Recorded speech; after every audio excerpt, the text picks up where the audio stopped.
ಸುದ್ದಿಯ ಸಿಂಹಾಸನ ನಮ್ಮ ಹಾಸನ ಟಿವಿ ನ್ಯೂಸ್ಗೆ ಸ್ವಾಗತ. ನಾನು ಸೋನಾ ನಾಯಕ್. ಮೊದಲಿಗೆ ಮುಖ್ಯಾಂಶಗಳು. ಪೆನ್ ಡ್ರೈವ್ ಲೈಂಗಿಕ ಕೇಸ್, ಎಸ್ಐಟಿ ನೋಟಿಸ್ಗೆ 7 ದಿನ ಟೈಮ್ ಕೇಳಿದ ಪ್ರಜ್ವಲ್ ರೇವಣ್ಣ. ರೇವಣ್ಣ ಮನೆಗೆ ಎಸ್ಐಟಿ ನೋಟಿಸ್, ಮಾಹಿತಿ ಪಡೆದು ಉತ್ತರಿಸುವುದಾಗಿ ರೇವಣ್ಣ ಹೇಳಿಕೆ. ಸಿಐಟಿಯು ವತಿಯಿಂದ ಮೇಡೆ ಆಚರಣೆ, ಶ್ರಮಿಕರಿಂದ ಸಮಾಜ ಆರೋಗ್ಯವಾಗಲಿದೆ, ಕಾರ್ಮಿಕ ಮುಖಂಡ ಧರ್ಮೇಶ್ ಹೇಳಿಕೆ.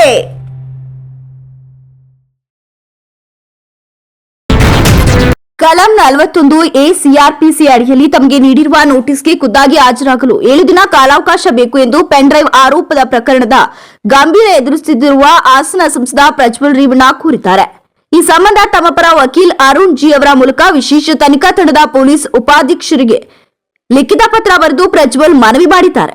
ನನ್ನ ಕಕ್ಷಿದಾರ ಪ್ರಜ್ವಲ್ ರೇವಣ್ಣ ಅವರ ಮನೆಗೆ ತಮ್ಮ ಕಚೇರಿಯಿಂದ ನೋಟಿಸ್ ಅಂಟಿಸಿರುವ ಬಗ್ಗೆ ಅವರ ಕುಟುಂಬದಿಂದ ನನಗೆ ಮಾಹಿತಿ ಬಂದಿದೆ. ಏಪ್ರಿಲ್ 30ರಂದು ತಮ್ಮ ನೋಟಿಸ್ನಲ್ಲಿ ಪ್ರಜ್ವಲ್ ರೇವಣ್ಣ ಮೇ 1ರಂದು ತಮ್ಮ ಮುಂದೆ ಹಾಜರಾಗಲು ತಿಳಿಸಿದ್ದೀರಿ. ಆದರೆ ನನ್ನ ಕಕ್ಷಿದಾರ ಬೆಂಗಳೂರಿನ ಹೊರಗಡೆ ಪ್ರವಾಸದಲ್ಲಿರುವುದರಿಂದ ಅವರಿಗೆ ನೋಟಿಸ್ ಬಗ್ಗೆ ತಿಳಿಸಿದ್ದೇನೆ. ಎಸ್ಐಟಿ ಮುಂದೆ ಹಾಜರಾಗಲು ವಕೀಲರ ಮೂಲಕ ಅರ್ಜಿ ಸಲ್ಲಿಸಿ ಕಾಲಾವಕಾಶ ಕೋರಿರುವ ಪತ್ರವನ್ನು ತಮ್ಮ ಫೇಸ್ಬುಕ್ ಅಕೌಂಟ್ನಲ್ಲಿ ಲಗತ್ತಿಸಿರುವ ಪ್ರಜ್ವಲ್, ವಿಚಾರಣೆಗೆ ಹಾಜರಾಗಲು ನಾನು ಬೆಂಗಳೂರಿನಲ್ಲಿ ಇಲ್ಲದ ಕಾರಣ ನಮ್ಮ ವಕೀಲರ ಮೂಲಕ ಮನವಿ ಮಾಡಿದ್ದೇನೆ. ಸತ್ಯ ಆದಷ್ಟು ಬೇಗ ಹೊರಬರಲಿದೆ ಎಂದು ಪ್ರಜ್ವಲ್ ರೇವಣ್ಣ ಫೇಸ್ಬುಕ್ ಸ್ಟೇಟಸ್ ಹಾಕಿದ್ದಾರೆ. ಸಂತ್ರಸ್ತರಿಂದ ಆತ್ಮಹತ್ಯೆ ಬೆದರಿಕೆ. ಈ ನಡುವೆ ನಮ್ಮನ್ನ ಏನು ಕೇಳಬೇಡಿ, ನಾವು ಏನನ್ನು ಹೇಳುವುದಿಲ್ಲ. ಒಂದು ವೇಳೆ ನಮ್ಮನ್ನು ಬಲವಂತ ಮಾಡಿದ್ರೆ ಆತ್ಮಹತ್ಯೆ ಮಾಡಿಕೊಳ್ತೇವೆ ಎಂದು ಪೆನ್ ಡ್ರೈವ್ ವಿಡಿಯೋದಲ್ಲಿರುವ ಕೆಲ ಸಂತ್ರಸ್ತಿಯರು ಎಸ್ಐಟಿ ತಂಡದ ಮುಂದೆ ಹೇಳಿರುವುದು ತನಿಖಾ ತಂಡಕ್ಕೆ ದೊಡ್ಡ ತಲೆನೋವಾಗಿದೆ.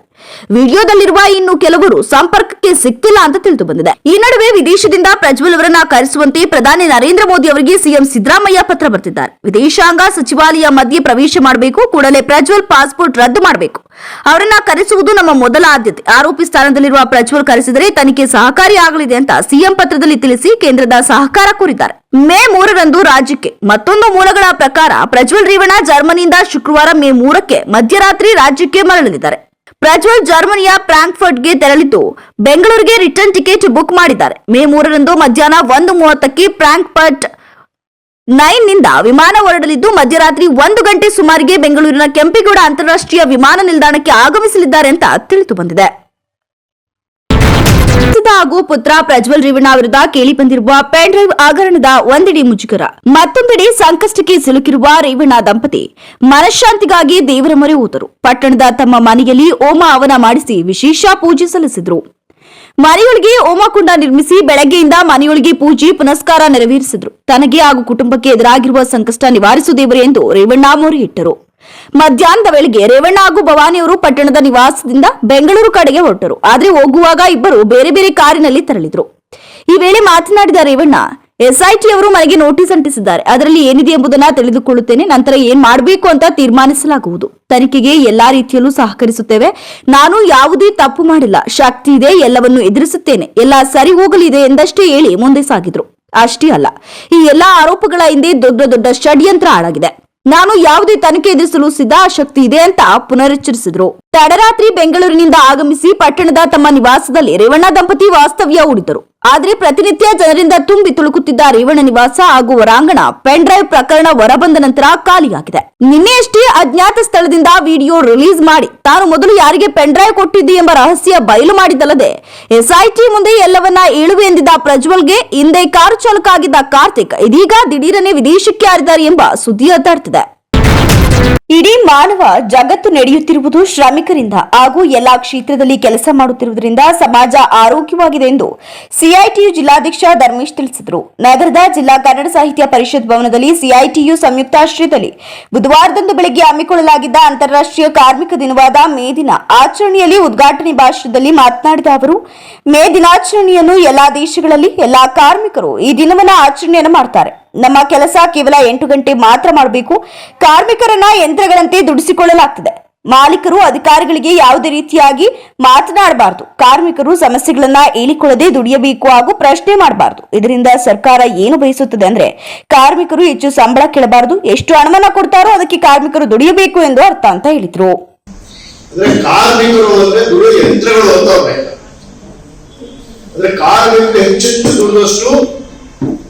ದೇಶ ಅಭಿವೃದ್ಧಿ ಆಗುತ್ತೆ, ದೇಶಕ್ಕೆ ಸಂಪತ್ತು ಬರುತ್ತೆ ಅಂತ ಹೇಳಿ. ಆದ್ರೆ ವಾಸ್ತವವಾಗಿ ಕಾರ್ಮಿಕರನ್ನ ಹೆಚ್ಚಿನಂತೆ ದುಡಿಸ್ಬೇಕು ಅಂತ ಯಾಕೆ ಹೇಳಲಾಗ್ತಿದೆ ಅಂತಂದ್ರೆ, ಕಾರ್ಮಿಕ ಹೆಚ್ಚು ದುಡಿಯೋದ್ರಿಂದ ದೇಶಕ್ಕೆ ಸಂಪತ್ತು ಸೃಷ್ಟಿಯಾಗೋದು ಎರಡನೇ ವಿಚಾರ. ಮೂಲಭೂತವಾಗಿ ಮಾಲೀಕರ ಸಂಪತ್ತು ಹೆಚ್ಚಾಗಿ ಮತ್ತೆ ಲಾರಿಗಳ ಹಿಂದ್ಗಡೆ ಒಂದು ಬೋರ್ಡ್ ಹಾಕ್ತದೆ, ಚಾಲಕರ ನಿಯತ್ತು ಮಾಲೀಕರ ಸಂಪತ್ತು ಅಂತ ನೋಡಿದೆ ಅಂತ ಹೇಳಿ.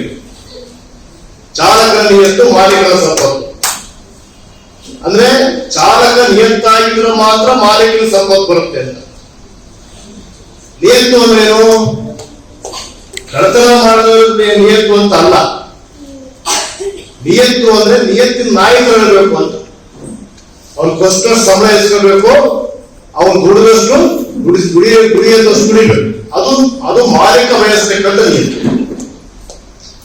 ಮಾಲೀಕರು ಅಥವಾ ಅಧಿಕಾರಿಗಳು ಅಥವಾ ಅಧಿಕಾರ ವರ್ಗ, ಆಳುವ ವರ್ಗ ಕಾರ್ಮಿಕರಿಂದ ಯಾವ ನಿಯಂತ್ರಣ ವಹಿಸುತ್ತೆ ಅಂತಂದ್ರೆ, ಅವರು ತಿರುಗಿ ಪ್ರಶ್ನೆ ಮಾಡಬಾರ್ದು. ಅವರು ದುಡಿಯುವಂತ ದುಡಿಬೇಕಾಗುತ್ತೆ, ಸಾಕಷ್ಟು ದುಡಿಬೇಕು. ಯಾಕೆಂದ್ರೆ ಹಿರಿಯ ದಲಿತ ಮುಖಂಡರಾದ ಎಚ್.ಕೆ. ಸಂದೇಶ್ ಅವರು ಮಾತನಾಡಿದ್ರು. ಮೇ ದಿನಾಚರಣೆಯಲ್ಲಿ ಸಿಐಟಿಯು ಜಿಲ್ಲಾ ಪ್ರಧಾನ ಕಾರ್ಯದರ್ಶಿ ಎಂಬಿ ಪುಷ್ಪಾ ಅವರು ಪ್ರಾಸ್ತಾವಿಕವಾಗಿ ಮಾತನಾಡಿದ್ರು. ಸಭೆಯ ಅಧ್ಯಕ್ಷತೆಯನ್ನ ಸಿಐಟಿಯು ಜಿಲ್ಲಾ ಉಪಾಧ್ಯಕ್ಷರಾದ ಪ್ರಕಾಶ್ ವಹಿಸಿದರು. ಕಾರ್ಯಕ್ರಮದಲ್ಲಿ ಎಂಜಿ ಪೃಥ್ವಿ, ಸಂಚಾಲಕರು ದಲಿತ ಹಕ್ಕುಗಳ ಸಮಿತಿ ಹಾಸನ, ವಿಜಯ್ ಕುಮಾರ್ ಅಧ್ಯಕ್ಷರು, ಮಾದಿಗ ದಂಡೋರ ಹೋರಾಟ ಸಮಿತಿ, ಜಯಪ್ರಕಾಶ್ ಕಾರ್ಯದರ್ಶಿ, ಅಖಿಲ ಕರ್ನಾಟಕ ರಾಜ್ಯ ಸರ್ಕಾರಿ ನೌಕರರ ಒಕ್ಕೂಟ, ಕಾಂತರಾಜ್ ಸಿಐಟಿಯು ಜಿಲ್ಲಾ ಕಾರ್ಯದರ್ಶಿ, ಎಂ ಮಂಜುಳಾ ಪ್ರಧಾನ ಕಾರ್ಯದರ್ಶಿ, ಅಂಗನವಾಡಿ ನೌಕರರ ಸಂಘ, ಮುಬಾಶಿರ್ ಅಹಮದ್ ಬ್ಯಾಂಕ್ ನೌಕರರ ಸಂಘಟನೆಯ ಸುಬ್ರಹ್ಮಣ್ಯ, ಸೌಮ್ಯ ತೋಟ ಕಾರ್ಮಿಕರ ಸಂಘ, ಕೆಟಿ ವನ್ನೇಗೌಡ ಪ್ರಧಾನ ಕಾರ್ಯದರ್ಶಿ, ಗ್ರಾಮ ಪಂಚಾಯಿತಿ ನೌಕರರ ಸಂಘ, ಗ್ಯಾರಂಟಿ ರಾಮಣ್ಣ ಇತರರು ಭಾಗವಹಿಸಿದರು. ಹಾಸನ ಜಿಲ್ಲೆಯ ಅರಸೀಕೆರೆ ನಗರದ ದ್ವಿಚಕ್ರ ವಾಹನ ದುರಸ್ತಿಗಾರ ಸಂಘದ ವತಿಯಿಂದ ವಿಶ್ವ ಕಾರ್ಮಿಕರ ದಿನಾಚರಣೆ ಪ್ರಯುಕ್ತ ಅಂಬೇಡ್ಕರ್ ವೃತ್ತದಲ್ಲಿರುವ ಡಾಕ್ಟರ್ ಬಾಬಾ ಸಾಹೇಬ್ ಬಿಆರ್ ಅಂಬೇಡ್ಕರ್ ಅವರ ಪ್ರತಿಮೆಗೆ ಪುಷ್ಪ ಮಾಲಾರ್ಪಣೆ ಮಾಡಿ ಕೇಕ್ ಕತ್ತರಿಸುವ ಮೂಲಕ ಸಿಹಿ ಹಾಗೂ ಮಜ್ಜಿಗೆ ಹಂಚಿಕೆ ಮಾಡಲಾಯಿತು. ಅರಸೀಕೆರೆಯಲ್ಲಿ ಇವತ್ತು ನಾವು ದ್ವಿಚಕ್ರ ವಾಹನ ದುರಸ್ತಿಗಾರರ ಸಂಘದ ವತಿಯಿಂದ ಬಾಬಾ ಸಾಹೇಬ್ ಅಂಬೇಡ್ಕರ್ ಅವರ ವೃತ್ತದಲ್ಲಿ ಇವತ್ತು ನಾವು ಒಂದು ಕಾರ್ಯಕ್ರಮವನ್ನು ಕಾರ್ಮಿಕರ ದಿನಾಚರಣೆಯನ್ನು ಹಮ್ಮಿಕೊಂಡಿದ್ವಿ. ಈ ಸಂದರ್ಭದಲ್ಲಿ ದ್ವಿಚಕ್ರ ವಾಹನ ದುರಸ್ತಿದಾರ ಸಂಘದ ತಾಲೂಕು ಅಧ್ಯಕ್ಷರಾದ ಮಂಜುನಾಥ್, ಉಪಾಧ್ಯಕ್ಷರಾದ ಮುನಫ್, ಕಾರ್ಯದರ್ಶಿಗಳಾದ ಸದಾತ್ ಖಜಾಂಜಿ, ಇಮ್ರಾನ್, ಅಸ್ಲಾಂ, ಫಯಾಜ್, ಮುಷ್ಟಾಕ, ಜಲೀಲ್ ಹಾಗೂ ಇನ್ನೂ ಇತರರು ಉಪಸ್ಥಿತರಿದ್ದರು. ಡಾಕ್ಟರ್ ಬಿಆರ್ ಅಂಬೇಡ್ಕರ್ 133ನೇ ಜಯಂತಿಯ ಅಂಗವಾಗಿ ವಿಶೇಷ ಉಪನ್ಯಾಸ ಮತ್ತು ಭಾರತ ಭಾಗ್ಯ ವಿಧಾತ ನೃತ್ಯ ರೂಪಕ ಪ್ರದರ್ಶನ ಸರ್ಕಾರಿ ವಿಜ್ಞಾನ ಕಾಲೇಜಿನ ಹೊಸ ಕಟ್ಟಡದ ಸಮ್ಮೇಳನ ಸಭಾಂಗಣದಲ್ಲಿ ನಡೆಯಿತು. ಕಾರ್ಯಕ್ರಮದ ಸಂಪನ್ಮೂಲ ವ್ಯಕ್ತಿಗಳಾಗಿ ಒಳನರಸೀಪುರ ಮಹಿಳಾ ಸರ್ಕಾರಿ ಪ್ರಥಮ ದರ್ಜೆ ಕಾಲೇಜು ರಾಜ್ಯಶಾಸ್ತ್ರ ವಿಭಾಗ ಸಹಾಯಕ ಪ್ರಾಧ್ಯಾಪಕರು ಸುರೇಶ್ ಸಿ ಭಾಗವಹಿಸಿದ್ದರು. ಕಾರ್ಯಕ್ರಮದ ಅಧ್ಯಕ್ಷತೆಯನ್ನ ಸರ್ಕಾರಿ ವಿಜ್ಞಾನ ಕಾಲೇಜಿನ ಪ್ರಾಂಶುಪಾಲರು ಪ್ರೊಫೆಸರ್ ಎಚ್ ಗಂಗೇಗೌಡ, ಗೌರವ ಉಪಸ್ಥಿತಿಯಾಗಿ ಪ್ರಾಧ್ಯಾಪಕರು ಹಾಗೂ ಮುಖ್ಯಸ್ಥರು, ಕನ್ನಡ ವಿಭಾಗದ ಕಿರಣ್ ಎಚ್ ಹಾಗೂ ಕಾಲೇಜಿನ ಆಡಳಿತ ಸಿಬ್ಬಂದಿ, ವಿದ್ಯಾರ್ಥಿಗಳು ಹಾಜರಿದ್ದರು. ಭಾರತ ಭಾಗ್ಯ ವಿಧಾತ ನೃತ್ಯ ರೂಪಕ 80 ಜನ ಕಲಾವಿದರು ನಟಿಸಿರುವ ನೃತ್ಯ ರೂಪಕ ನಾಟಕ ಪ್ರದರ್ಶನ ನಡೆಯಿತು. 20ನೇ ಅಥವಾ 19ನೇ ಶತಮಾನದಲ್ಲಿ ಬೇರೆ ಪ್ರೇರಕ ಸ್ರೋತಗಳಿದ್ವಾ? ಅಂಬೇಡ್ಕರ್ನ ಯಾರು ಹುಟ್ಟಾಕಿತ್ತು? ಅಂಬೇಡ್ಕರ್ ಅಂತವಾಗೇ ಬೆಳೆ ಬಂದ್ರ ಅನ್ನುವಂಥ ಪ್ರಶ್ನೆ ಕೂಡ ಹಾಕೋಬೇಕಾಗತ್ತೆ. ಅದಕ್ಕೆ ಉತ್ತರವಾಗಿ ನಾವೇನು ಹೇಳ್ತೀವಿ ಅಂತ ಹೇಳಿದ್ರೆ, ಅಂಬೇಡ್ಕರ್ ಅಸ್ಪೃಶ್ಯ ವರ್ಗದ ಒಂದು ಸಮಾಜದಲ್ಲಿ ಹುಟ್ಟುತ್ತವರು ಇಷ್ಟು ದೊಡ್ಡ ಮಟ್ಟಿಗೆ ನಾಯಕರಾಗಿ ಬೆಳೆಯಬೇಕು ಅನ್ನೋ ಸಂದರ್ಭದಲ್ಲಿ ನಾವು ಕಾಸ್ಟ್ ಹಿಂದೂಸ್ ಅಂತೀವಿ, ಸವರ್ಣೀಯರ ಕೊಡುಗೆ ಅಂತ ಹೇಳಿ ನಾವು ನೋಡ್ಬೇಕಾಗುತ್ತೆ. ಇತಿಹಾಸ ಅದು ನಮ್ಗೆ ಹೇಳುತ್ತೆ ಯಾರು ಸವರ್ಣೀಯರು. ಇವು ಅನಾತ್ಮ ಧರ್ಮದಲ್ಲಿ ಬ್ರಾಹ್ಮಣರು, ಕ್ಷತ್ರಿಯರು, ವೈಶ್ಯರು, ಶೂದ್ರರು ಅಂತ ಹೇಳಿ ಇವು 4 ವರ್ಣಗಳು ಸೇರಿ ಸವರ್ಣೀಯರು ಅಂದ್ರೆ ಮುಟ್ಟಿಸ್ಕೊಳ್ಳೋ ಜಾತಿಗಳಿವೆ, ಸ್ಪೃಶ್ಯ ಜಾತಿಗಳು. ಇದು ರಾಜಕೀಯ ಸ್ಪೃಶ್ಯ.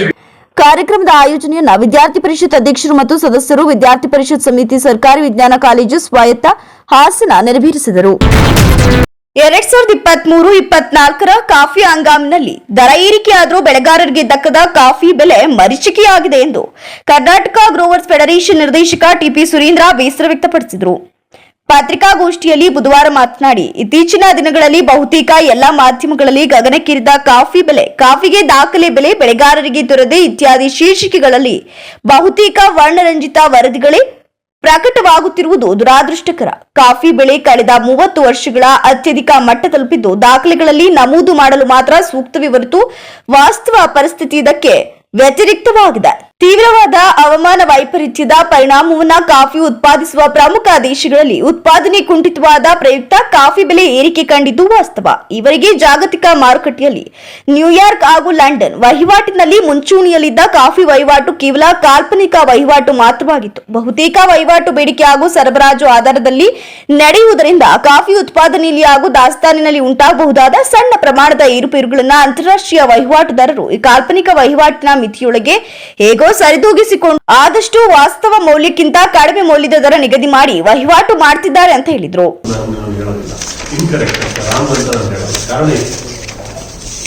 ದಾಖಲೆಗಳಲ್ಲಿ ನಮೂದಾಗೋದಕ್ಕೋಸ್ಕರ ಮಾತ್ರ ಈ ಬೆಲೆ ಕಳೆದ 30 ವರ್ಷಗಳಲ್ಲಿ ಗರಿಷ್ಠ. ಅದನ್ನು ಹೊರತುಪಡಿಸಿದರೆ 92-93ರಲ್ಲಿ ಕಾಫಿ ಮಂಡಳಿಯ ನಿಯಂತ್ರಣದಿಂದ ಏನು ವಹಿವಾಟಿನಲ್ಲಿ ಮುಕ್ತ ಮಾರುಕಟ್ಟೆಗೆ ಬಂತು, ಅದಾದ ನಂತರ ನಮಗೆ ಹಿಂದೆಂದೂ ಕಾಣದಂತಹ ಅದ್ಭುತ ಬೆಲೆ 90ರ ದಶಕದಲ್ಲಿ 94-95 ಸಿಕ್ತು.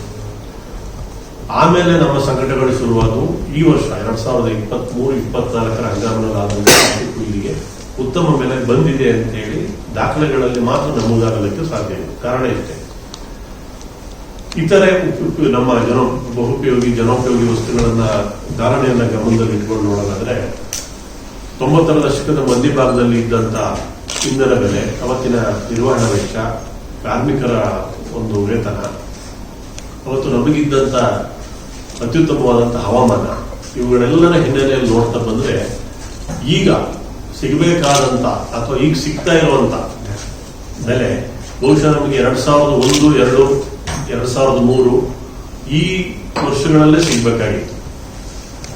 ಇಷ್ಟು ವರ್ಷಗಳ ಕಾಲ ಹಲವಾರು ಸವಾಲುಗಳನ್ನ ಎದುರಿಸಿಕೊಂಡು ಬಂದಿದ್ದೀವಿ. ಬಹುತೇಕ 99% ಬೆಳೆಗಾರರು ಕಾಫಿಯನ್ನು ಮಾರಾಗಿದೆ. ಮಾರ್ಚ್ ತಿಂಗಳಲ್ಲಿ ಕಾಫಿಗೆ ಈ ಬೆಲೆ ಬಂದಿದೆ. ಹಾಗಾಗಿ ಪತ್ರಿಕಾಗೋಷ್ಠಿಯಲ್ಲಿ ಜಿಲ್ಲಾ ಪ್ಲಾಂಟರ್ ಸಂಘದ ಅಧ್ಯಕ್ಷ ಎಎಸ್ ಪರಮೇಶ್, ಗೌರವ ಕಾರ್ಯದರ್ಶಿ ಕೆಬಿ ಲೋಹಿತ್, ಉಪಾಧ್ಯಕ್ಷ ಮಂಜುನಾಥ್ ಶೆಟ್ಟಿ, ಖಜಾಂಜಿ ಎಂಜೆ ಸಚಿನ್ ಇತರರು ಉಪಸ್ಥಿತರಿದ್ದರು. ಜಿಲ್ಲಾ ಸರ್ಕಾರಿ ನೌಕರರ ಸಂಘದ ಚುನಾವಣೆಯಲ್ಲಿ ನಾನು ಅಧ್ಯಕ್ಷ ಸ್ಥಾನದ ಆಕಾಂಕ್ಷಿಯಾಗಿದ್ದು ಎಲ್ಲರೂ ಸಹಕಾರ ನೀಡುವಂತೆ ಜಿಲ್ಲಾ ಸರ್ಕಾರಿ ಮತ್ತು ಅರೆ ಸರ್ಕಾರಿ ಸಂಘದ ಅಧ್ಯಕ್ಷ ಕೆಎಂ ಶ್ರೀನಿವಾಸ್ ತಿಳಿಸಿದರು. ನಗರದ ಸಮೀಪ ಬೇಲೂರು ರಸ್ತೆ ರಿಂಗ್ ರಸ್ತೆ ಬಳಿ ಇರುವ ಪ್ರಕೃತಿ ಗ್ರ್ಯಾಂಡ್ ಹೋಟೆಲ್ ಆವರಣದಲ್ಲಿ ಹಾಸನ ಜಿಲ್ಲಾ ಸರ್ಕಾರಿ ಅರೆ ಸರ್ಕಾರಿ ಹಾಗೂ ನಿಗಮ ಮಂಡಳಿ ನೌಕರರ ಗೃಹ ನಿರ್ಮಾಣ ಸಹಕಾರ ಸಂಘದ 2024-25ನೇ ಸಾಲಿನ ಕಾರ್ಯಕಾರಿ ಮಂಡಳಿಯ ಪದಾಧಿಕಾರಿಗಳ ಹಾಗೂ ನಿರ್ದೇಶಕರ ಪದಗ್ರಹಣ ಕಾರ್ಯಕ್ರಮದಲ್ಲಿ ಮಾತನಾಡಿ, ಸಂಘದ ಪದಾಧಿಕಾರಿಗಳ ಪದಗ್ರಹಣ ಕಾರ್ಯಕ್ರಮ ಹಮ್ಮಿಕೊಳ್ಳಲಾಗಿದ್ದು ಈಗಾಗಲೇ ನಾವು 5 ವರ್ಷಗಳ ಕಾಲ ಪೂರೈಸಿ ಯಶಸ್ವಿಯಾಗಿ ಸಂಘವನ್ನ ಮುನ್ನಡೆಸಿಕೊಂಡು ಬರಲಾಗುತ್ತಿದೆ. ಸಂಘದ ಎಲ್ಲ ನಿರ್ದೇಶಕರು ಹಾಗೂ ನಮ್ಮ ಸಂಘದ ಸದಸ್ಯರ ಸಹಕಾರ ಕೂಡ ಸೇರಿದೆ. ಎಲ್ಲರ ಸಹಕಾರದಲ್ಲಿ 2ನೇ ಅವಧಿಗೆ ಮತ್ತೆ ಈ ಸಂಘದಲ್ಲಿ ಪುನರ್ ಆಯ್ಕೆಯಾಗಿ 2024ರಿಂದ 2029ನೇ ಸಾಲಿಗೆ 5 ವರ್ಷದ ಅವಧಿಗೆ ಮತ್ತೆ ಸೇವೆ ಸಲ್ಲಿಸಲಿದ್ದಾರೆ ಅಂತ ಹೇಳಿದರು. ಹಾಗೂ ಪದಾಧಿಕಾರಿಗಳ ಪದಗ್ರಹಣ ಕಾರ್ಯಕ್ರಮವನ್ನು ಹಮ್ಮಿಕೊಂಡಿದ್ದೀವಿ. ನಾವು ಈಗಾಗಲೇ 5 ವರ್ಷವನ್ನ ಪೂರೈಸಿ ಯಶಸ್ವಿಯಾಗಿ ಈ ಒಂದು ಸಂಘವನ್ನ ಮುನ್ನಡೆಸ್ತಾ ಇದ್ದೇವೆ. ಈ ಒಂದು ಸಾಧನೆಗೆ ನಮ್ಮ ಸಂಘದ ಎಲ್ಲ ನಿರ್ದೇಶಕರು ಹಾಗೂ ನಮ್ಮ ಸಂಘದ ಸದಸ್ಯರು ಸಹಕಾರ ಇದೆ. ಅದೇ ರೀತಿಯಲ್ಲಿ ನಮ್ಮ ಒಂದು ಕೋಆಪರೇಟಿವ್ ಸೊಸೈಟಿಯ ಎಲ್ಲ ನಿರ್ದೇಶಕರು ಸಹ ನಮ್ಮ ಈ ಒಂದು ಗೃಹ ಸಹಕಾರ ಸಂಘಕ್ಕೆ ಸಹಕರಿಸ್ತಿದ್ದಾರೆ. ಆ ಒಂದು ಸಹಕಾರದಿಂದ ಇವತ್ತು ನಾವು 2ನೇ ಅವಧಿಗೆ ಎಲ್ಲ ನಿರ್ದೇಶಕರು ಪುನರ್ ಆಯ್ಕೆಯಾಗಿ ಅಧ್ಯಕ್ಷರಾಗಿ ಇವತ್ತು ಪದಗ್ರಹಣ ಕಾರ್ಯಕ್ರಮದಲ್ಲಿ ಭಾಗವಹಿಸಿದ್ದೀವಿ. ಇದರಿಂದ ನಾವು 2024-29ನೇ ಸಾಲಿನ 5 ವರ್ಷದ ಅವಧಿಗೆ ನಾವು ಅಧ್ಯಕ್ಷರಾಗಿ ಹಾಗೂ ಎಲ್ಲ ನಮ್ಮ ಸಂಘದ ನಿರ್ದೇಶಕರು ಕಾರ್ಯಕಾರಿ ನಿರ್ದೇಶಕರಾಗಿ ಕಾರ್ಯವನ್ನು ನಿರ್ವಹಿಸುತ್ತಿದ್ವಿ. ಈಗಾಗಲೇ 9 ಬಡಾವಣೆಗಳನ್ನು ನಾವು ನಿರ್ಮಿಸಿ ನಮ್ಮ ಸರ್ಕಾರಿ ನೌಕರರಿಗೆ ಸಿ ದರ್ಜೆ. ಜಿಲ್ಲಾ ಕನ್ನಡ ಸಾಹಿತ್ಯ ಪರಿಷತ್ ಮಾಜಿ ಗೌರವಾಧ್ಯಕ್ಷ ರವಿ ನಾಕ್ಲಗೂಡು ಮಾತನಾಡಿ, ಒಂದು ಸಂಘ ನಡೆಸಬೇಕಾದ್ರೆ ಎಲ್ಲರನ್ನ ಒಟ್ಟಾಗಿ ಹೋದ್ರೆ ಮಾತ್ರ ಸಾಧ್ಯ. ಅಂತಹ ಕೆಲಸವನ್ನ ಅಧ್ಯಕ್ಷರಾದ ಕೆಎಂ ಶ್ರೀನಿವಾಸ್ ಅವರು ಯಶಸ್ವಿಯಾಗಿ ಮಾಡಿದ್ದಾರೆ ಅಂತ ಹೇಳಿದ್ರು. ಎಲ್ಲಿ ಯಾರು ಕೂಡ ನಂಬದಂತ ಪರಿಸ್ಥಿತಿ ಒಳಗಡೆ ಇವತ್ತು ಒಂದು ಗೃಹ ನಿರ್ಮಾಣ ಸಹಕಾರ ಸಂಘವನ್ನ ಶ್ರೀನಿವಾಸ್ ಮತ್ತು ಎಲ್ಲರೂ ಸೇರಿ ಇದು ಸ್ಥಾಪಿಸುವ ಮೂಲಕ ಅತ್ಯುತ್ತಮವಾದ ಕೆಲಸವನ್ನ ನೀವು ಮಾಡಿದ್ದೀರಿ. ನೀವೆಲ್ಲರೂ ಸೇರಿ ಮಾಡಿದ್ದೀರಿ. ಶ್ರೀನಿವಾಸ್ ಒಬ್ಬರಿಂದ ಆಗಿಲ್ಲ, ನೀವೆಲ್ಲರೂ ಸೇರಿ ಮಾಡಿದ್ದೀರಿ. ಅದಕ್ಕೆ ಶ್ರೀನಿವಾಸ್ ಅವರು ಸಾರಥಿ ಆಗಿದ್ದಾರೆ. ಅವರೊಟ್ಟಿಗೆ ನೀವು ಬೆಂಬಲವನ್ನು ಕೊಟ್ಟಿದ್ದೀರಿ, ಸಹಕಾರವನ್ನು ಕೊಟ್ಟಿದ್ದೀರಿ. ಆ ಒಂದು ಹಿನ್ನೆಲೆಯಲ್ಲಿ ಇವತ್ತು ಇಷ್ಟು ಅಭಿವೃದ್ಧಿಗಾರರನ್ನ ಡೆವಲಪರ್ಸ್ ನ ಜೊತೆಗೂಡಿಸಿಕೊಂಡು ಕಡಿಮೆ ದರದಲ್ಲಿ ಏನು ಯೋಜನೆಗಳನ್ನ ಪಡೆಯುವ ನಿಟ್ಟಿನಲ್ಲಿ ಇವತ್ತು ನೀವು ನೌಕರರು ಯಶಸ್ವಿಯಾಗಿದ್ದರೆ ಅದಕ್ಕೆ ಶ್ರೀನಿವಾಸ್ ಮತ್ತು ಅವರ ತಂಡ ನಿಜವಾಗ್ಲೂ ಕೂಡ ಸಾಕಷ್ಟು ಕೆಲಸವನ್ನು ಮಾಡಿದೆ. ಇವತ್ತು ಯಾರು ಏನೇ ಹೇಳಿ ಮಾತಾಡ್ತಾನೆ ಇರ್ತಾರೆ, ನಾವು ಮಾಡಿದ ಕೆಲಸ ಮಾತ್ರ ಶಾಶ್ವತವಾಗಿ ಇದೇ ವೇಳೆ ನೂತನ ಕಾರ್ಯಕಾರಿ ಮಂಡಳಿಯ ಪದಾಧಿಕಾರಿಗಳು ಹಾಗೂ ನಿರ್ದೇಶಕರ ಪದಗ್ರಹಣ ಕಾರ್ಯಕ್ರಮದಲ್ಲಿ ಸಂಘದ ಅಧ್ಯಕ್ಷರಾಗಿ 2ನೇ ಬಾರಿಗೆ ಕೆಎಂ ಶ್ರೀನಿವಾಸ್, ಉಪಾಧ್ಯಕ್ಷರಾಗಿ ಬಿಆರ್ ಧರ್ಮ, ಗೌರವ ಕಾರ್ಯದರ್ಶಿಯಾಗಿ ಸತೀಶ್, ಗೌರವಾಧ್ಯಕ್ಷರಾಗಿ ಆರ್ಸಿ ಭೈರಪ್ಪ ಆಯ್ಕೆಗೊಂಡರು. ಅವರಿಗೆ ಹಾರ ಮತ್ತು ಶಾಲು ಹಾಕಿ ಅಭಿನಂದಿಸಿದರು. ಕಾರ್ಯಕ್ರಮದಲ್ಲಿ ಜಿಲ್ಲಾ ಸರ್ಕಾರಿ ನೌಕರರ ಗೃಹ ನಿರ್ಮಾಣ ಸಹಕಾರ ಸಂಘದ ಉಪಾಧ್ಯಕ್ಷ BR Dharma, R Yathish, BN Rajashekharappa, MN Paramesh ಅಧ್ಯಕ್ಷರು, ಸರ್ಕಾರಿ ನೌಕರರ ಕೋಆಪರೇಟಿವ್ ಸೊಸೈಟಿ ಸತೀಶ್ ಗೌರವ ಕಾರ್ಯದರ್ಶಿಗಳು, ಆರ್ ಶಿವೇಗೌಡ ಉಪಾಧ್ಯಕ್ಷರು, ಕೋಆಪರೇಟಿವ್ ಸೊಸೈಟಿ ಸಂಘದ ಪದಾಧಿಕಾರಿಗಳು, ಸಂಘದ ಕಾರ್ಯಕಾರಿ ಮಂಡಳಿ ನಿರ್ದೇಶಕರು ಹಾಗೂ ವೃದ್ಧ ಸಂಘದ ಅಧ್ಯಕ್ಷರುಗಳು, ಜಿಲ್ಲಾ ಶಿಕ್ಷಕರ ಸಂಘದ ಅಧ್ಯಕ್ಷರುಗಳು ಸಭೆಯಲ್ಲಿ ಭಾಗವಹಿಸಿ ಪದಗ್ರಹಣ ಕಾರ್ಯಕ್ರಮದಲ್ಲಿ ಪಾಲ್ಗೊಂಡಿದ್ದರು. ಕೊನೆಯಲ್ಲಿ ಮತ್ತೊಮ್ಮೆ ಮುಖ್ಯಾಂಶಗಳು. ಪೆನ್ ಡ್ರೈವ್ ಲೈಂಗಿಕ ಕೇಸ್, ಎಸ್ಐಟಿ ನೋಟಿಸ್ಗೆ 7 ದಿನ ಟೈಮ್ ಕೇಳಿದ ಪ್ರಜ್ವಲ್ ರೇವಣ್ಣ. ರೇವಣ್ಣ ಮನೆಗೆ ಎಸ್ಐಟಿ ನೋಟಿಸ್, ಮಾಹಿತಿ ಪಡೆದು ಉತ್ತರಿಸುವುದಾಗಿ ರೇವಣ್ಣ ಹೇಳಿಕೆ. ಸಿಐಟಿಯು ವತಿಯಿಂದ ಮೇಡೆ ಆಚರಣೆ, ಶ್ರಮಿಕರಿಂದ ಸಮಾಜ ಆರೋಗ್ಯವಾಗಲಿದೆ, ಕಾರ್ಮಿಕ ಮುಖಂಡ ಧರ್ಮೇಶ್ ಹೇಳಿಕೆ.